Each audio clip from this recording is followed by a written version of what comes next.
Kapitan daw muna natin yung tindahan ng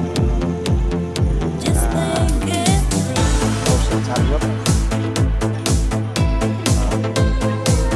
Nagagawa talaga ng Rosen Chariot. Bro, papicture muna ako sa iyong ano ha. Makakarating ka sa kung saan lugar itong Rosen Chariot mo. Galing ah.